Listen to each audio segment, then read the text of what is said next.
Hey everybody, welcome to What About the Game. Today I'm going to be talking about Earth Atlantis on the Nintendo Switch. The premise of Earth Atlantis is very simple. The majority of the Earth's surface is now underwater, well, even more than usual, and vicious machines have taken the form of sea life. Piranhas, swordfish, hermit crabs, you name it, they're all roaming the seas with deadly weapons. As the pilot of a submarine, you are tasked with destroying the largest of the monsters, in what is practically a boss rush game. There are 4 different ships to control, each with their own unique stats and shot types. At the beginning though, you only have access to the first one, which is fair enough. The controls are very simple. In fact, only 2 buttons are used. One button is held down for your shots, another is pressed to switch the direction that your craft is facing. There's a huge map for you to explore, although most of it is cordoned off until you achieve certain objectives, and as stated already, the objective is monster hunting. On your map you can see where the current available bosses are hiding. You have freedom of movement to explore your surroundings and make your way to your goal. At first your offensive capabilities are pretty much pathetic, with just one tiny little shot. Killing some of the standard enemies may grant you an upgrade, of which you can get quite a few, so much so that you'll end up with 5 shots forward and 4 shots backwards. That's when you'll start packing a punch, and you'll very much need it. You can also pick up a few special weapons which fire in conjunction with your normal attack. These range from missiles to electrical attacks and more, and they're very useful. It may be odd, but Earth Atlantis reminds me of a shoot 'em up version of something like Metroid 2, whereby the goal is to annihilate boss after boss after boss and clear the entire world. Bosses are hugely varied too, which is to the game's credit, and they look incredible.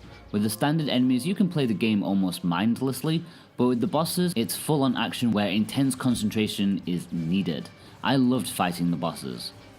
Earth Atlantis is a relentless game though. Of the 3 difficulties to choose from, I played on normal, which even for me was a tough challenge. While the standard enemies can gang up on you and make life difficult, they're not really going to kill you. The bosses are just unforgiving though. They charge at you full on, bursting out 3 attacks at a time and not letting you rest for a second. Some of the bosses you'll have to attempt them multiple times before you can actually squeeze through them. Unfortunately, dying to them is quite tiresome. Sure, you don't lose any unsaved data, but all your power-ups and upgrades are gone, which you will have to grind back up before you can attempt the boss again. Respawning points are few and far between too, so it may be quite a trek before you can get back to where you want to be. The constant grind to regain upgrades after dying is what effectively killed the game for me. Sometimes you can be quite lucky and regain them back all quickly, but other times you'll be desperately searching around for enemies or waiting for them to respawn. Maybe you think I'm overreacting or something, but it genuinely sucked all the enthusiasm I had to continue playing the game. Every time I died to a boss, I honestly considered whether I actually wanted to keep playing or not, and most of the time the answer was no. The gameplay never really expands either. It's just about the same thing all the way through, with the occasional enemy ship or events, so while the bosses are fun, they do begin to lose something as you keep moving on to the next one, almost like a routine.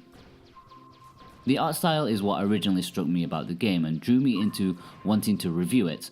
It's striking for sure with its etched on paper look. Having the game in your hands though, it doesn't quite hold up to how wonderful it looks in screenshots.